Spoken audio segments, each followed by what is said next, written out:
अस्सलाम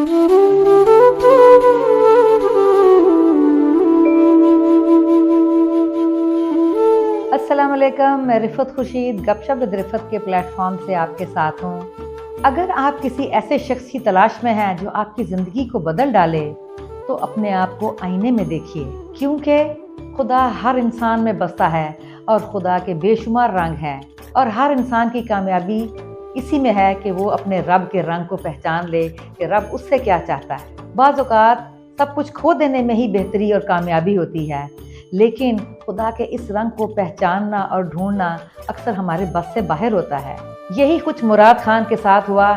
जलाल खान लाहौर की मार्केट का एक बहुत बड़ा वेलवेट का डीलर था। उसने अपना काम कोयटा से शुरू किया। वो अफगानिस्तान से वेलवेट मंगवा कर कोयटा की मुख्तलिफ दुकानों पर पार्टनरशिप के तौर पर वो कपड़ा रखता और उस कपड़े को बेचता। आहिस्ता आहिस्ता उसका कारोबार बहुत तरक्की कर गया और उसने कोयटा से लाहौर आने का इरादा किया। लाहौर की हर बड़ी मार्केट में वो वेलवेट की शेल्फ्स बुक करता और वहाँ पर पार्टनरशिप के तौर पर काम करता।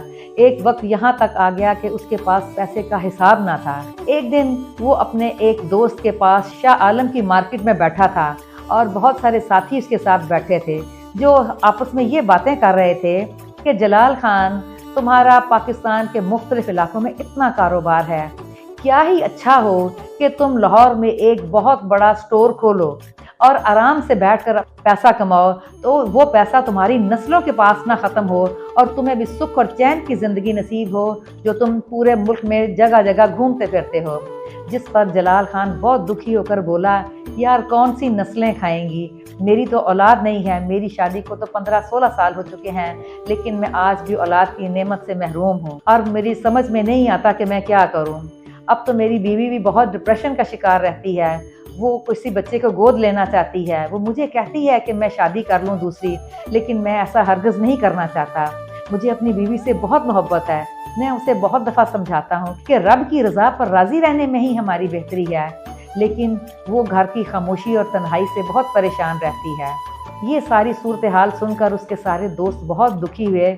उन्हीं में से किसी एक ने उसे मशवरा दिया कि यार तुम्हें फिर वाकई किसी बच्चे को गोद ले लेना चाहिए। चुनाचे उन सब के फोर्स करने पर वो अपने एक और दोस्त डॉक्टर खालिद से मिला जो कि लाहौर के एक बहुत बड़े हॉस्पिटल में सर्जन थे। उसने जाकर अपनी ख्वाहिश का इजहार किया तो उनके साथ ही बैठी एक नर्स ने उन्हें बताया कि डॉक्टर साहब, आज ही एक बच्चा पैदा हुआ है जिसकी माँ इंतहाई नाजुक हालत में है, जिससे अपने बच्चे की ज़रूरत नहीं है, जो बार बार यही कह रही है कि ये बदकिस्मत मेरे घर में क्यों पैदा हो गया, न जाने इसका क्या होगा। अगर ये साहब बच्चा लेने में दिलचस्पी रखते हैं, ये काम हम अभी कर सकते हैं। इन्हीं बातों के दौरान जलाल खान, जो इस चीज़ के लिए पहले ही बेताब था, उसने फौरन हामी भरी। जलाल खान डॉक्टर साहब के साथ उस वार्ड में गए जहां पर वो औरत अपने बच्चे के साथ बेड पे थी।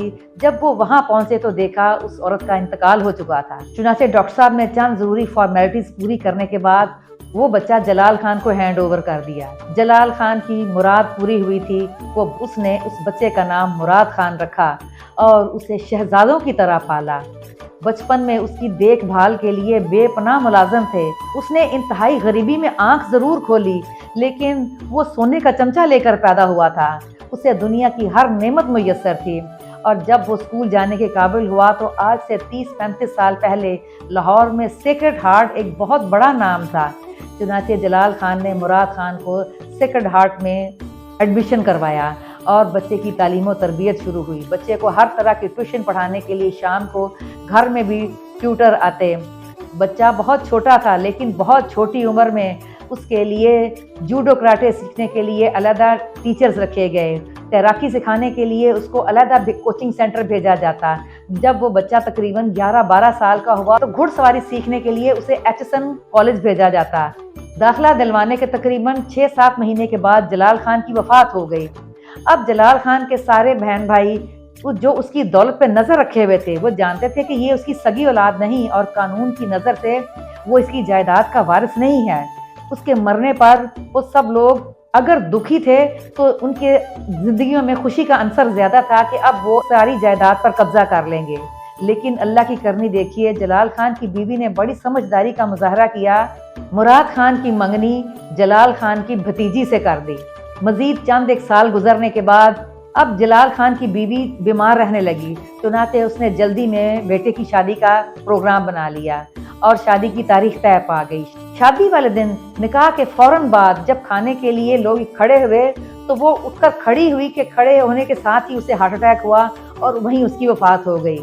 لیکن اللہ کی کرنی کہ اس وقت تک شادی ہو چکی تھی۔ شادی کے بعد مراد خان نے بہت محنت کی اور اپنے کاروبار کو بام عروج تک لے گیا۔ اللہ تعالیٰ نے مراد خان کو 4 خوبصورت بیٹوں سے نوازا۔ اب مراد خان نے اپنے بچوں کو اعلیٰ تعلیم کے لیے لاہور کے بہترین اسکولوں میں بھیجا۔ یہ بھی خدا کا رنگ ہے کہ کسی کو تو رب 2 ہاتھوں سے نوازتا ہے اور کوئی شخص ایک وقت کی روٹی کو بھی ترستا ہے۔ یہ کچھ مراد خان کے ساتھ خود ہوا کہ جب وہ خود پیدا ہوا تو اس کی ماں کو اس کی ضرورت نہیں تھی، لیکن مراد خان کو دیکھیے کہ اللہ تعالیٰ نے اس کو 4 خوبصورت اور لائق بیٹوں سے نوازا۔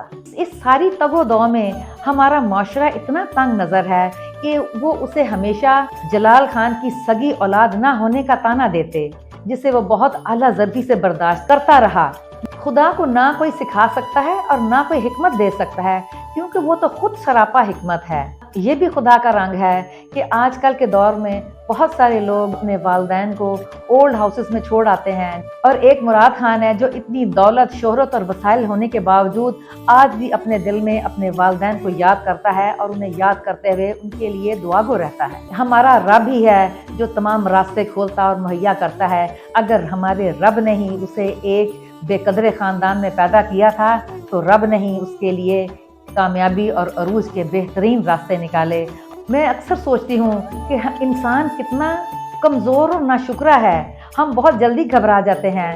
مراد کی ماں جو سوچی تھی کہ میں اسے کیسے پالوں گی، لیکن ہمارا رب ہم سے کئی گنا زیادہ محبت کرتا ہے۔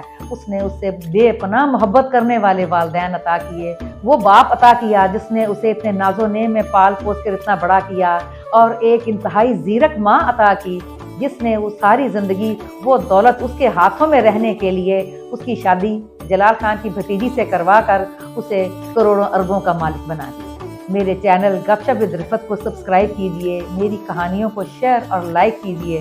انشاءاللہ اگلی دفعہ میں ایک نئے واقعے کے ساتھ آپ کے سامنے آؤں گی۔ تب تک کے لیے اجازت دیجیے۔ اللہ حافظ۔ السلام علیکم۔